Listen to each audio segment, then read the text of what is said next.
वालेकुम व्यूअर, मैं हूँ मोहम्मद। आज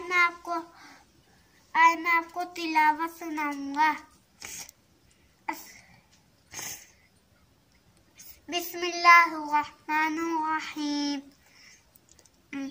इन्ना आतैना कल कौसर सल्ली लिरब्बिका वनहर इन्ना शानिअका हुवल अबतर सदक़ल्लाहुल अज़ीम।